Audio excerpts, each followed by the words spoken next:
नमस्कार, मैं हूं आचार्य ए कुणाल। आज मैं आपको माणिक नाम का पत्थर के बारे में आपको बताऊंगा, माणिक का प्रभाव के बारे में बताऊंगा। माणिक बंगाल में उसको लोग चुन्नी कहते हैं, अंग्रेजी में लोग रूबी कहते हैं। माणिक पत्थर, माणिक स्टोन सूर्य का स्टोन है।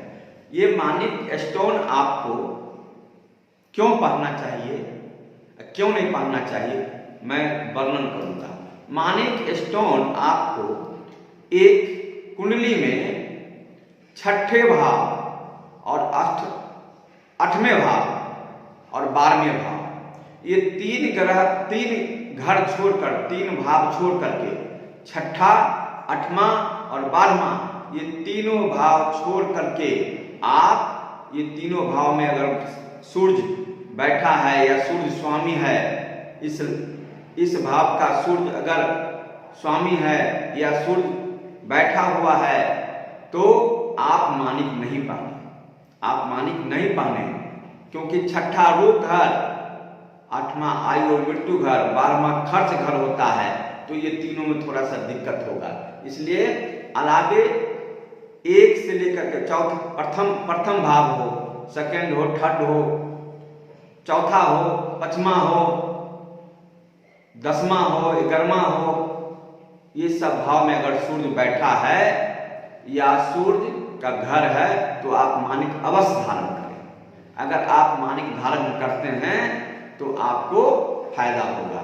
माणिक धारण करने से, अगर आपके प्रथम भाव का माणिक, अगर सूर्य प्रथम भाव का मालिक है या सूर्य बैठा हुआ है, तब भी माणिक पहने, आपको शरीर में लाभ मिलेगा, आप स्वस्थ रहेंगे, आपका व्यवसाय अच्छा होगा, आप देखने में अच्छे लगेंगे।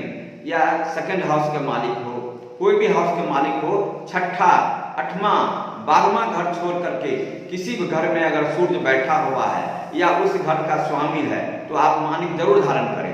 माणिक धारण करने से कई फायदा होगा। आपका तनाव, चिड़चिड़ापन, कामकाज में बाधा, उदर संबंधी, पेट संबंधी रोग आपका ठीक होगा। कोई भी काम रुकेगा नहीं, जो भी काम करने जाएंगे वो काम होगा और आप बहुत ही अच्छे से फुर्तीवान होंगे, फुर्ती से काम करेंगे, कोई भी काम आपका होते रहेगा। इसलिए माणिक धारण जरूर करना चाहिए। माणिक धारण करने से कई फायदा हैं। सिर्फ छठा, आठवां और 12वें घर छोड़ करके आप किसी घर का स्वामी सूर्य या सिंह है, तो आप धारण कर सकते हैं। माणिक धारण करना चाहिए। तो ठीक है, आज मैंने माणिक के बारे में बताया, आगे और भी पत्थर के बारे में बताऊंगा, स्टोन के बारे में।